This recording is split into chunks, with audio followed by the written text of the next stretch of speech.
¿Cuándo vamos a decir que una losa es bidireccional? Cuando, si nosotros hacemos la relación de lados mayor sobre menor, es menor a 2. ¿Sí? 1,5, 1. ¿Qué caso representaría 1? ¿Qué situación representaría que este cociente del lado mayor sobre el lado menor nos da exactamente 1? Que cuadrado la misma distancia en un lado que en el otro. Claro, que el lado X es igual al lado Y, entonces tenemos una losa cuadrada. ¿Sí? Bien.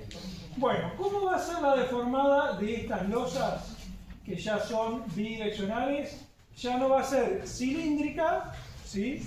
Sino que va a ser doblemente cilíndrica. ¿Sí? Se van a deformar notablemente tanto en la faja en un sentido como en el sentido perpendicular. Viendo esa imagen, ¿qué faja creen que se curvó más? ¿La magenta o la cian? ¿O la celeste? Bien, la celeste, ¿sí? ¿Y a qué creen que se debe eso? Que se curvó más. ¿A qué creen que se debe que se curvó más? Pero si es cuadrado, tiene que dar la misma. En este caso es rectangular. ¿Sí? Yo dije que un caso particular era cuadrado, pero en este caso claramente no es cuadrada, es rectangular.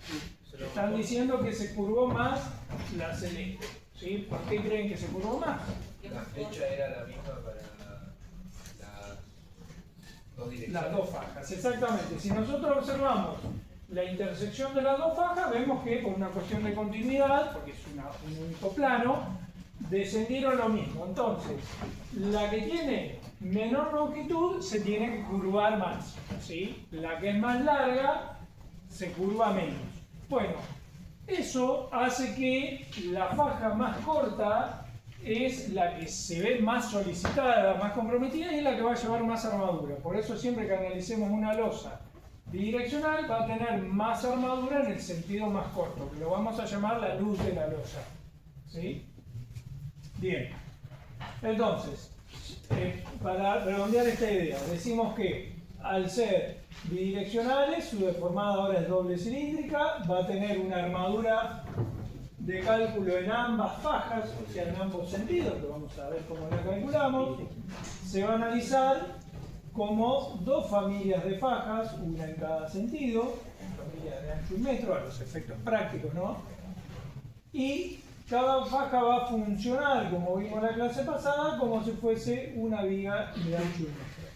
Bien, o sea que nuestro objetivo va a ser entonces determinar qué armadura le tenemos que asignar a cada faja.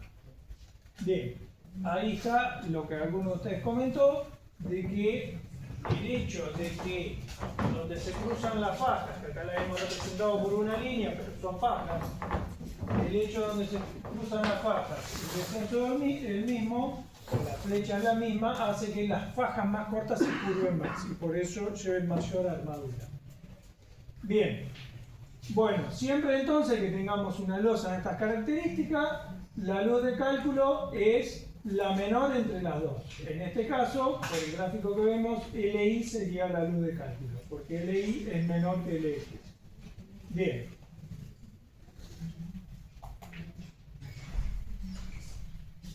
Otro fenómeno a tener en cuenta en estas losas es que, fíjense lo que ocurre. Veamos dos de las fajas, una en el sentido de las X y otra en el sentido de las Y. Vemos que, fíjense que esta faja, la que está en el sentido más largo, en el sentido de las Y, acá en el apoyo tiene esta disposición, esta que está en oscuro es la sección de esa faja.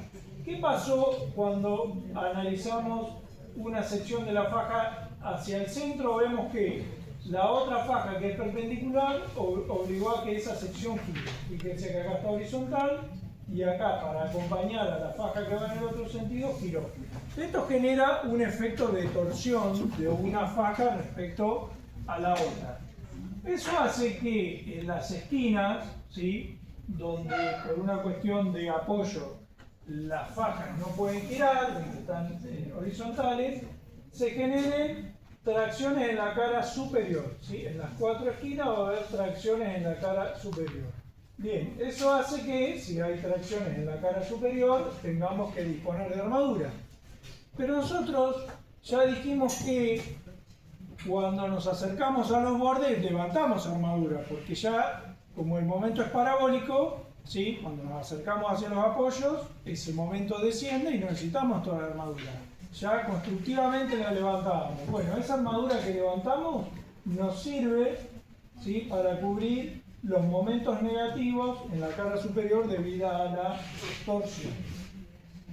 Bien, eso es un poco lo que está escrito acá en esta filmina para cuando lo repasemos. Bien, cuando nosotros analizamos las losas unidireccionales, dijimos que la carga de la losa iba mitad hacia un borde largo y mitad hacia el otro, y nada hacia los bordes más cortos. Hicimos una simplificación. Entonces, de toda la carga, decíamos, va la mitad hacia un lado y la mitad hacia el otro. ¿Qué pasa cuando la losa ya no es unidireccional, es bidireccional? Bueno, acá la carga va hacia los cuatro bordes, ¿sí?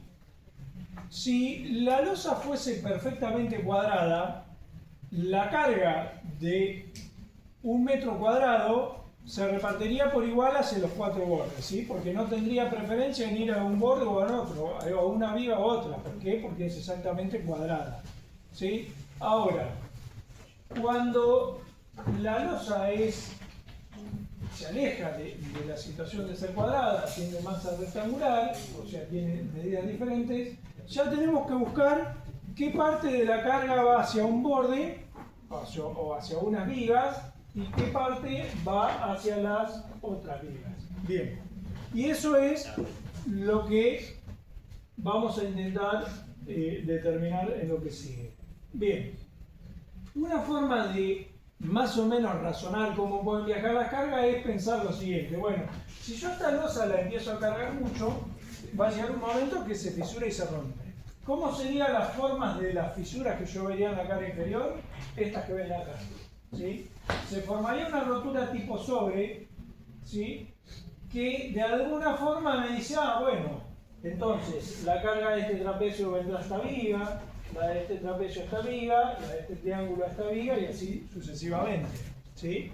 Una forma lógica de ver cómo la carga total de la losa va hacia las vigas donde se apoya. Bueno, con ese criterio, ¿sí?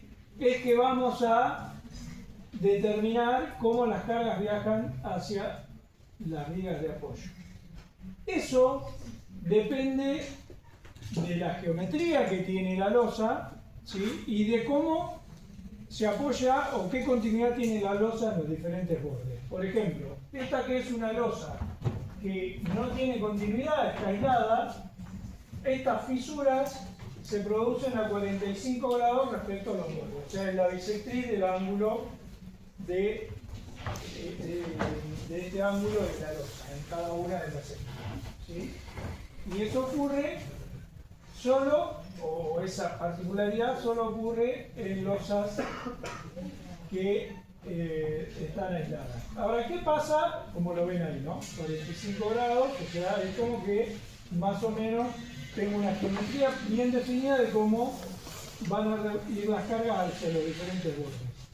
Ahora, eso, si lo analizamos en términos de las fajas, lo vemos de la siguiente manera. Esa losa, simplemente apoyada, la vamos a poder representar por fajas según X, que van a tener un momento asociado a la carga que tengan esas fajas, y además van a descargar en estos otros bordes que son paralelos, o sea, van a generar reacciones RI. Análogamente, bueno, después veremos que esa faja le tendremos que colocar una armadura que va a ser el objetivo próximo a terminar. Por otro lado, va a haber fajas en el eje Y que, debido a la carga que lleven, van a tener un momento asociado, que lo tendremos que determinar, y como esas fajas se apoyan en los bordes paralelos al eje X, van a generar reacciones en X, ¿sí? Entonces ya ahora no es tan sencillo como la clase pasada, que las cargas viajaban en un solo sentido. Ahora las cargas viajan en dos sentidos. Para las fajas en X se va a generar un momento en X y las respectivas reacciones en los bordes paralelos al eje Y, y para las fajas paralelas a Y se va a generar un momento MI a determinar y reacciones en los bordes paralelos al eje X, y vamos a tener que armar esa faja también. Ven que ahora tenemos dos familias de armaduras, las que van en la dirección de las fajas que están en X y la que corresponden a las fajas en Y. Bien. Y el armado final será como lo venimos, ¿sí? Para las fajas en X, armaduras en X, algunas rectas como las rojas y otras levantadas como las azules, y análogamente lo mismo según. Fíjense que el hecho de haber levantado armaduras para las fajas en X y para las fajas en Y logra lo que yo les comenté hace un rato, que en las esquinas, ven que en las esquinas la armadura está, parte de la armadura está arriba. Eso es producto de haber levantado mitad de la armadura según X y mitad de la armadura según Y. Eso me deja en las cuatro esquinas una malla superior, ¿sí? Que me es apta para tomar las torsiones de la losa. Bien, volvemos a la idea de, porque claro, cuando yo armé las fajas en X y las fajas en Y, tengo que determinar un momento, pero no sé cuánto es ese momento. Entonces, tendré que ver qué carga viaja por las fajas en X y qué carga viaja por las fajas en Y. Ya les dije hace un momento que esa carga depende de la geometría y de cómo se rompería la losa. Bueno, alguien se ocupó de estudiar cómo es esa repartición de la carga en Y y en X. Y esa repartición depende de la geometría de la losa, o sea, de la relación de LX y LY, y de si está apoyada o tiene continuidad en alguno de los bordes. Si como en este caso no tiene continuidad en ninguno de los bordes, la rotura de la losa sería así, y esos trapecios y esos triángulos me estarían indicando las reacciones hacia las vigas de apoyo. Si algún borde fuese continuo, fíjense cuál es la diferencia entre esta losa y esta losa.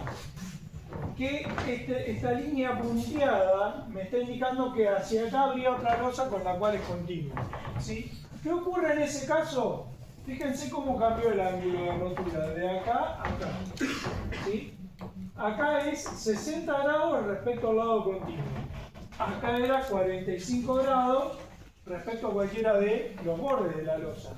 Eso se debe a esa condición de continuidad, cambia cómo se reparten las cargas. Y al cambiar el ángulo, fíjense qué pasó con las áreas. Acá los trapecios eran iguales, quería decir que iba igual carga para acá que para esta viga. Si miramos este caso, este trapecio es mucho más grande que este. Quiere decir que el hecho de haber dado continuidad acá a la losa con otra losa, va a mandar mucho más carga a esta viga que a la de arriba, ¿sí? Bien, todo eso está estudiado y tabulado en tablas, que es lo que nosotros vamos a usar, ¿sí? Fíjense acá otro caso más. Esta losa tiene dos bordes continuos, ¿sí? Fíjense lo que pasó. En esta esquina converge un borde que tiene continuidad con uno que no. Entonces el ángulo de rotura es a 60. En esta esquina converge borde que no tiene continuidad con borde que no tiene continuidad. El ángulo es 45. ¿Por qué? Porque los dos bordes están en la misma situación. En esta esquina convergen dos bordes continuos. Los dos están en la misma situación. Vuelvo a tener 45 grados.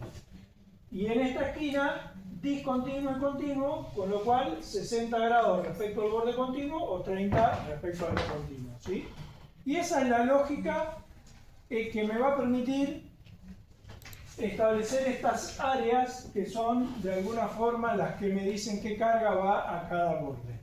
Bien, ahí tenemos el caso de otros dos bordes continuos paralelos y de tres bordes continuos y finalmente de los cuatro bordes continuos. Bien, con esa lógica de distribución se generaron tablas, ¿sí? Que para cada condición de borde me dice cómo viajan las cargas. Bien, por ejemplo, acá tengo la tabla y esta tabla es solo válida para una losa que no tiene ningún borde continuo, ¿sí? Cuando un borde tenga continuidad va a estar con un hatch rayado o una línea, como yo les decía. Esta tabla es solo para losa que no tiene continuidad con ninguna otra losa, losa aislada, ¿sí? Bien, ven que acá dice losa simplemente apoyada. ¿Cómo funciona esta tabla? Bueno, esta tabla funciona para cualquier par de medidas LX y LY, ¿sí? ¿Cómo opero con esta tabla? Lo primero que hago es, hago una cuenta donde hago la división del lado más chico dividido el lado más grande. Siempre en ese orden. Lado más chico dividido el lado más grande. Habrá casos como este, donde el lado más chico es LI, y habrá casos donde el lado más chico es el LX, ¿sí? Contempla todos los posibles casos. Yo la cuenta que tengo que hacer es lado menor sobre lado mayor. En este caso, 3 dividido 3,2 da 0,94. Lo redondeo a 0,95 por una cuestión de que esta tabla va de 0,5 en 0,5. ¿Sí? Bien, ¿cómo ingreso a esa tabla? Fíjense que en mi caso, lado menor sobre lado mayor es LI sobre LX. Entonces busco y entro por abajo, LI sobre LX. Si hubiese sido al revés, el LX hubiera sido 3 y el LI hubiera sido 3,2, acá yo tendría al revés. Entonces ingreso por arriba, ¿sí? Pero la tabla me contempla todas las posibilidades, ¿sí? En mi caso, LI sobre LX es 0,94, redondeo a 0,95, ingreso a la tabla desde... ¿Qué pasó? Ingreso a la tabla desde abajo, ¿sí? Dado que yo hice la cuenta de LI sobre LX, hasta llegar a el coeficiente de interés. Fíjense que es 0,95. No me tengo que pasar, porque viniendo desde arriba también llego a 0,95, pero con la relación inversa. Bien, llego ahí y fíjense que esa fila me da toda la información que yo necesito para calcular la losa. ¿Qué me da? Me da un coeficiente que me va a permitir determinar el MX. ¿Sí? El MX, que es el momento de una faja según las X. ¿Sí? Una faja según las X tendría un momento de esa forma parabólico con valor máximo MX. ¿Sí? Ese MX me permite determinar la armadura en el eje de las X. ¿Sí? Acá tengo el coeficiente que me va a servir. Seguidamente, fíjense que tengo un coeficiente que vale 0,042 que está asociado al valor máximo del momento en I. ¿Qué es el momento en I? El momento que tiene una faja que está según la SI. ¿Sí? El momento máximo según I, que es este valor, tiene un valor que lo puedo determinar usando este coeficiente. Ya vamos a ver cómo. Bien, por otro lado, ¿qué más tengo? Un coeficiente que es el 0,274 que me permite determinar las reacciones en los bordes X, o sea, en este borde y en este borde. Y finalmente, otro coeficiente que me permite determinar las reacciones paralelas ahí. ¿Sí? ¿Cómo uso esos coeficientes? Acá están indicados.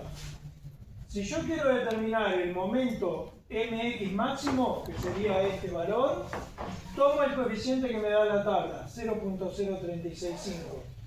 Lo multiplico por la carga de la losa, la carga total, que la determinaremos como hicimos la clase pasada, el peso propio, contrapiso, carpeta piso y sobrecarga de uso.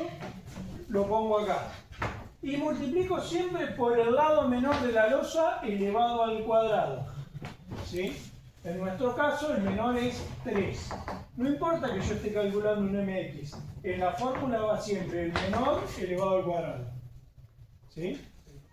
Entonces, fíjense que ya tengo una forma muy sencilla de determinar el momento según X. Para las fajas están en X. Vamos ahora hay el momento máximo para las fajas que están según I, que sería este momento. Tomo el coeficiente de la tabla, 0.041, lo multiplico por la carga total de la losa y nuevamente por la luz menor elevada al cuadrado. Bien, para la reacción Rx, ¿sí? Tomo el coeficiente 0.274, lo multiplico por la carga y por la luz menor al cuadrado. Y análogamente para las reacciones paralelas a los lados paralelos al eje Y. Tomo el coeficiente, lo multiplico por la carga y siempre por el lado menor al cuadrado. ¿Qué tengo que tener en cuenta? Que estas dos reacciones están medidas, por ejemplo, en toneladas y son la carga total, ¿sí?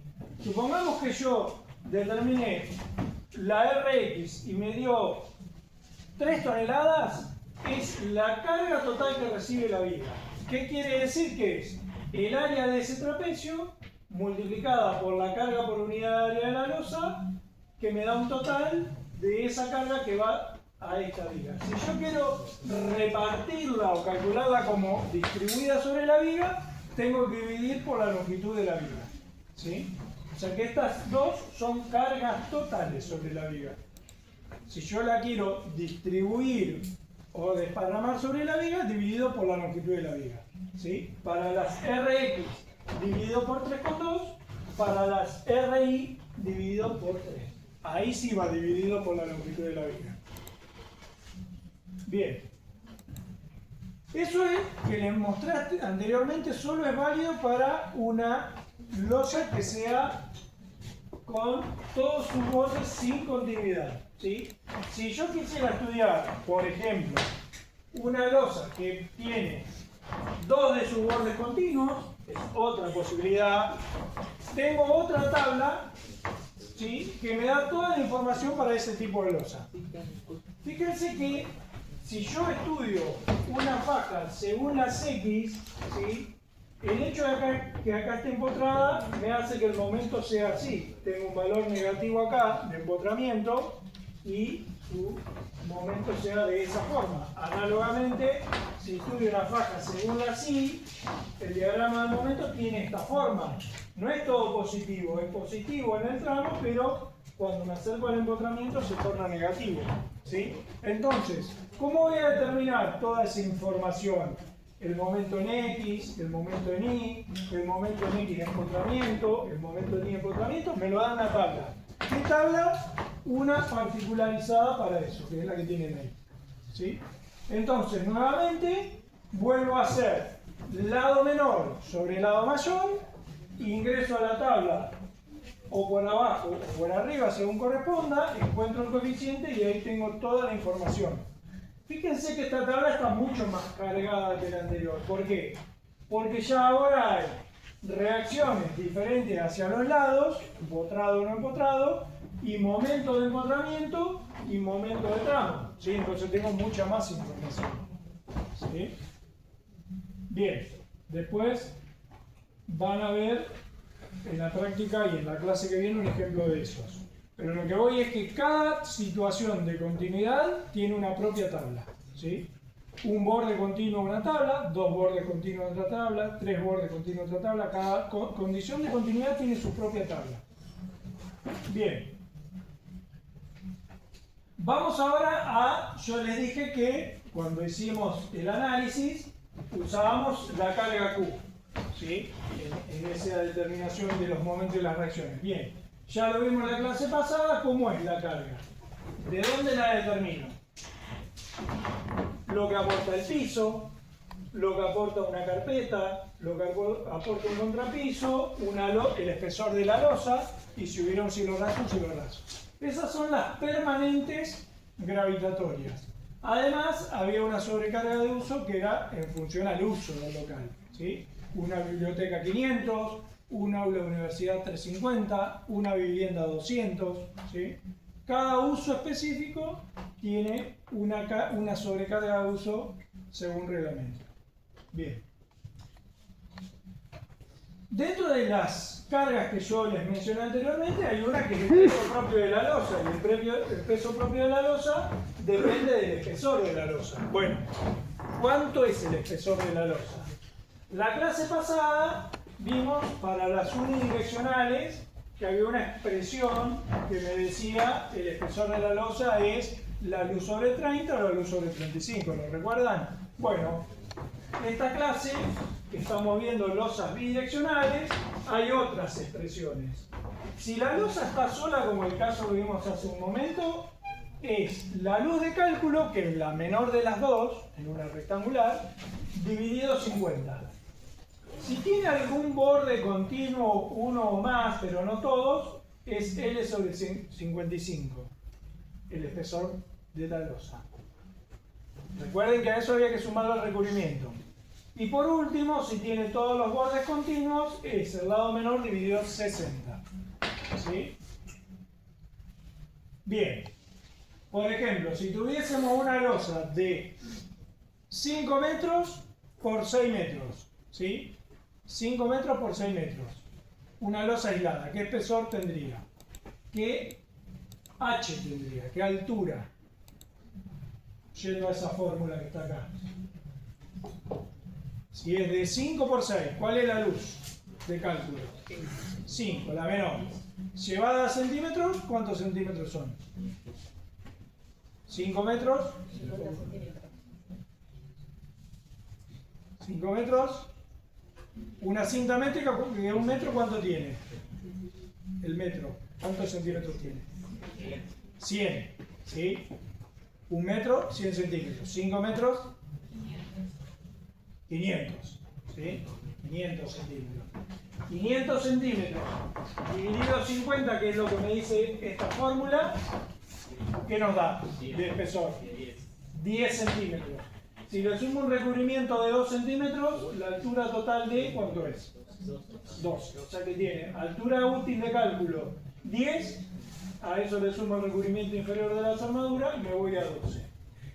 Hay veces que las losas, cuando yo uso esta expresión, me dan muy delgaditas, porque son losas chicas, ¿sí? Frente de un ascensor, bueno, hay situaciones que me dan losas pequeñas. Nunca debemos usar menos de 7, ¿sí? O sea que aunque esta expresión me dé menos, uso siempre 7. Bien. Fíjense otra cuestión. Acá tengo un corte de una faja en uno de los sentidos. Fíjense que el hecho de yo poner armadura tanto en las X como en las Y, fíjense que hace que, si bien el espesor total de la losa, por ejemplo, como en este caso nos había dado 12, si yo le resto 2 de recubrimiento, estas armaduras, las que están abajo, desde acá hasta acá tienen una altura, pero las otras armaduras, las que van encima por una cuestión de que es una malla, tienen menos altura, ¿sí? Más o menos 8 milímetros a 1 centímetro menos, depende del diámetro de los hierros que yo coloque, ¿no? Pero esto lo vamos a tener en cuenta también. Bien. Entonces vamos a un ejemplo de una losa. ¿Cuáles serían los pasos de cálculo? Ya para ir cerrando con un ejemplo. Primero, una vez que detecté que es una losa bidireccional, lo primero que hago es predimensionarla con lo que vimos en la filmina anterior, en esta filmina. La predimensiono con esa idea. Si ya la predimensiono, tengo el espesor. Si tengo el espesor, puedo calcular las cargas. Tanto la propia, como contrapiso, carpeta, piso, más la sobrecarga de uso. Eso es hacer el análisis de cargas. Luego que tengo el análisis de cargas, me voy a la tabla que corresponda y determino la solicitación. Fíjense que acá esas tablas que nosotros usamos son las de Cosías Aro. Hay otros autores que han generado otras tablas, nosotros vamos a usar esas. ¿Qué nos permiten esas tablas? En función al lado menor sobre el lado mayor, determinar un coeficiente que me permite ingresar a esa tabla y de esa tabla obtener coeficientes que me van a permitir determinar tanto las reacciones que van hacia las vigas como los momentos. ¿Sí? Una vez que yo tengo las reacciones y los momentos, las reacciones las vamos a usar en clases próximas cuando calculemos vigas. Y los momentos en X y en Y los vamos a usar para determinar la armadura en X y en Y de la losa. Bien. Una vez que determinemos las armaduras, tal como hicimos la clase pasada, vamos a determinar la profundidad del eje neutro para ver que el hormigón efectivamente resiste en ese trabajo de flexión. Vamos a determinar armaduras mínimas para garantizar una rotura dúctil. Y finalmente vamos a generar la adopción de armadura y el armado del plano de armaduras. Bien, ejemplo. Tenemos una losa LX320, LI3. Ahí tienen las calidades del hormigón y del acero. Nosotros vamos a usar un hormigón H17 que, como ven en esta columna, si bien la resistencia característica es 170 kilos por centímetro cuadrado, nosotros vamos a usar un valor de cálculo que tiene que ver con eso de que en realidad esto es un valor de laboratorio y esto es el hormigón expuesto a la intemperie. Vamos a usar para los cálculos este valor. Bien. Lo primero que tenemos que hacer es predimensionar la losa, o sea, determinar una altura. ¿Sí? ¿Cómo la determinamos? Como es una losa aislada, vemos cuál es la luz de cálculo. Dijimos la menor, 3 metros 300 centímetros. Dividimos por el coeficiente 50, nos da 6. Dijimos que el mínimo era 7. A eso le sumamos 2 de recubrimiento, nos da altura total de igual a 9. ¿Sí? Bien. Las cargas permanentes están asociadas al peso propio, que es el espesor de hormigón por el peso específico del hormigón. El contrapiso, carpeta y piso nos da más o menos 416. Sumo la sobrecarga de uso de 200, esto dependerá del uso, y nos da una carga de 616 kilos por cada metro cuadrado. ¿Sí? Adoptamos 620 como para redondear. Este gráfico no lo miren porque está mal. ¿Sí? Ahí pero no corresponde. Bien, o sea que entonces este sería el análisis de carga. Acá está el paquete constructivo: losa, contrapiso, carpeta y piso. Bien, o sea que ya tenemos una losa que tiene 620 kilos por cada metro cuadrado. ¿Qué significa eso? Que si tuviera la posibilidad de con una sierra cortar 1 metro por 1 metro, todo ese paquete constructivo lo pongo arriba de una balanza, pesa eso, 620. De esos 620, el hormigón se lleva 216, el contrapiso 160, la carpeta y el piso 40. ¿Sí? Bueno, y ahí está considerado como el proporcional de la sobrecarga. ¿Sí? O sea, si yo cortara y lo pusiera a la balanza, en realidad pesaría esto. El resto sobrecarga. Bien. Vamos entonces ahora a usar las tablas de Posiazzaro para determinar los momentos y luego las armaduras.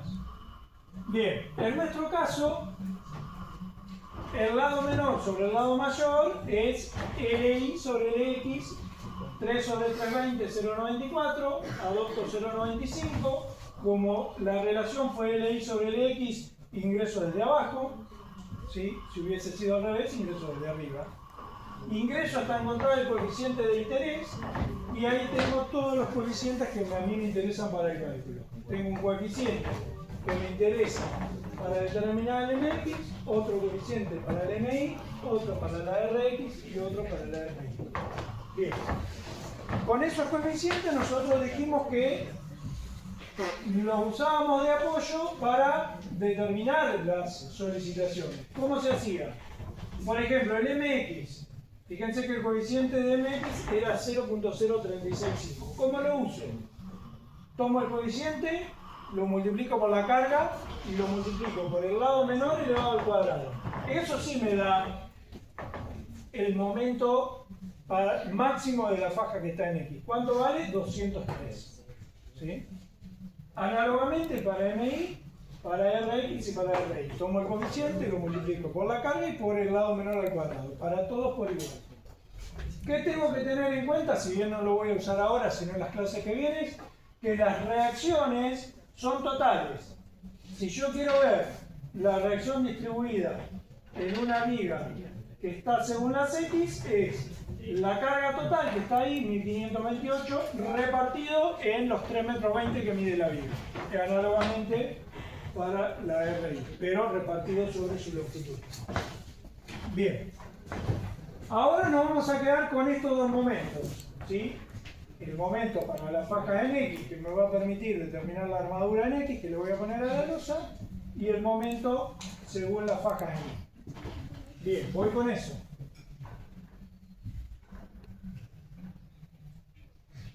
Bien, como les decía, ya tengo para una faja que está según las X, este diagrama de momento con valor máximo 203, y para una faja que está según las Y, este diagrama de momento, que dice que rebatido, que tiene valor máximo 228.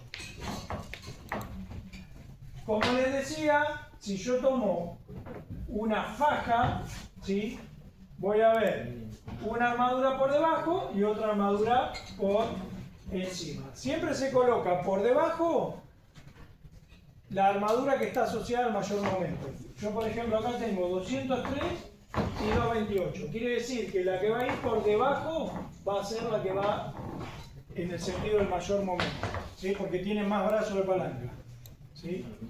Bueno, entonces fíjense que en este esquema la que está abajo es esta que está acá abajo, sería la armadura que va a hacer. Es un esquema, sería como girar. Bien. Vamos a calcular esas armaduras. Bien, según X es la que está más arriba, ¿no? Entonces, era el momento mayorado dividido el brazo elástico y la tensión del acero. Fíjense que el momento era 203, pero para pasar la unidad de kilogramo centímetro, eso era kilográmetro. Pero para pasar la unidad de kilogramo centímetro, corrí la coma 2 lugares, ¿sí? O lo multipliqué por 100.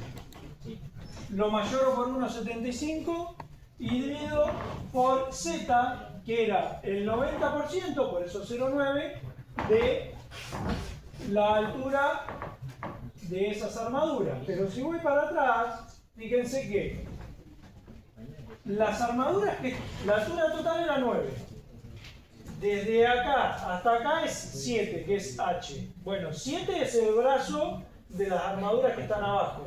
Pero las armaduras que están un poco más arriba tienen menos brazo. ¿Cuánto menos? Le descuento del lado seguro 1 centímetro, H menos 1. ¿Sí?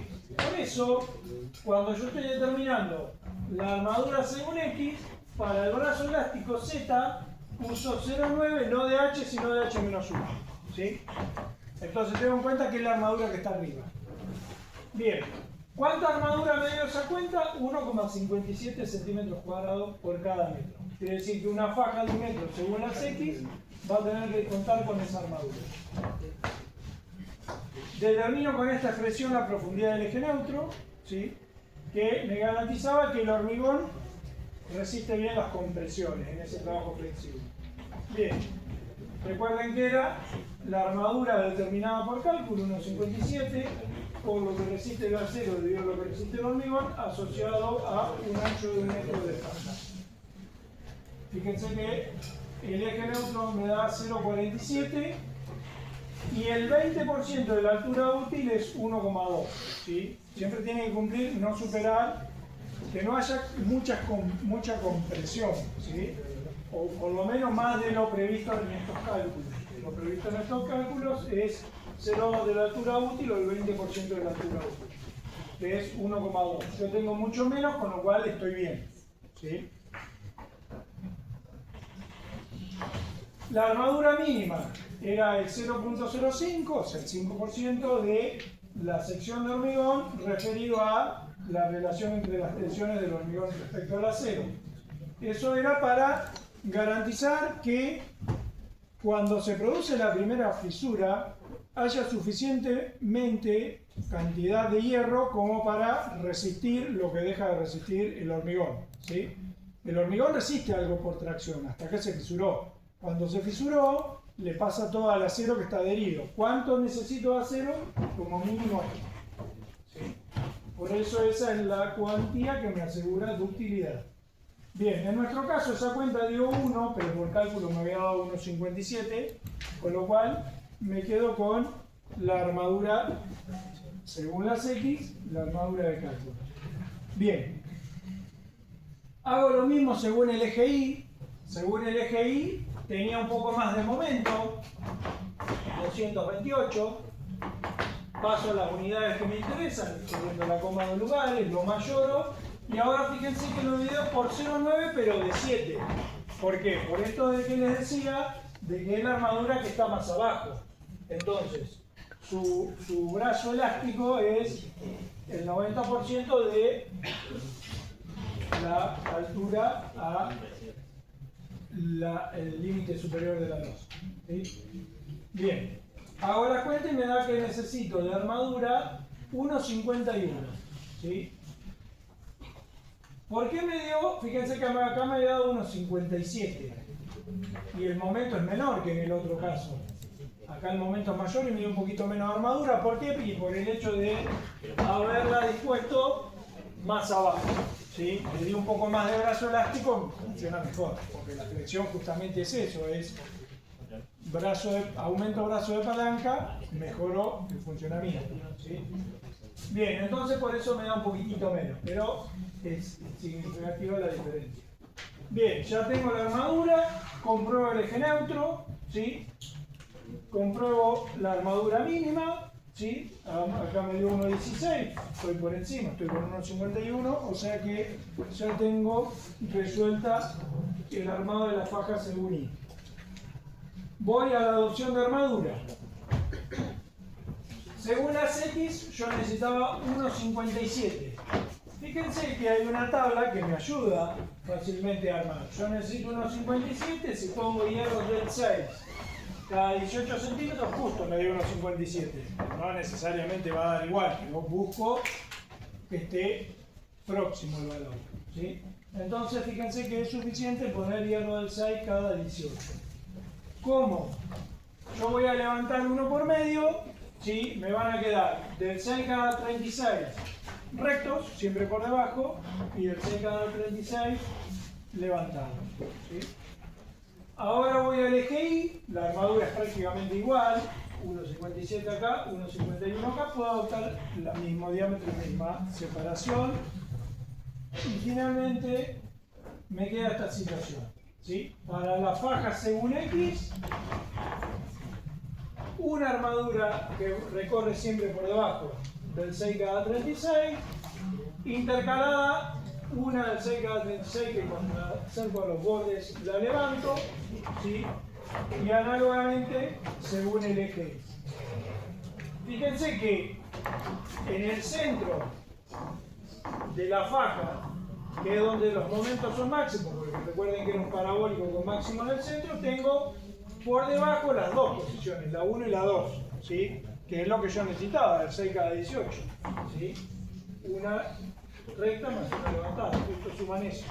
Y cuando me acerco a los apoyos, donde el momento parabólico se va a 0, la mitad la levanto y tengo armadura arriba para tener en las 4 esquinas armadura para esas posibles fisuras de torsión que se me generaban en el trabajo flexivo de las diferentes fajas. Bien, bueno, hemos terminado esta primera parte de lo más sencillo de cómo usar las tablas de Pozzillo-Azzaro para dimensionar y armar losas bidireccionales. ¿Cuál fue la diferencia fundamental entre lo que vimos la clase pasada y la anterior?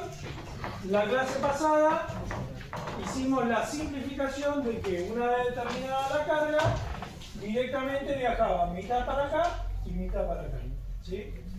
Ahora, cuando tenemos losas cuadradas, ya no es así, sino que la carga viaja para los 4 bordes. ¿De qué manera viaja? Y si fuera exactamente cuadrada, por igual para los 4 bordes. Si ya deja de ser cuadrada y un lado es mayor que el otro, hay una forma de determinarlo que intuitivamente dijimos que era viendo cómo rompería la losa tipo sobre, y alguien se ocupó de estudiar lo que, esa forma de rotura y de cómo la carga viaja hacia los diferentes bordes con diferentes cantidades. Siempre va más carga hacia los bordes más cercanos, ¿sí? Y menos carga hacia los más alejados. En el caso límite está la losa rectangular donde no va nada de carga hacia los bordes alejados y toda la carga hacia los bordes cercanos, ¿sí? Sería como el extremo de esa situación de relación de datos. Bien, la clase que viene, cuando ustedes ya consoliden un poquito esto, vemos qué pasa cuando yo tengo losas continuas con otras adyacentes, ¿sí? Usamos otras tablas un poco más complejas y vemos cómo se hace. Bueno, por hoy terminamos.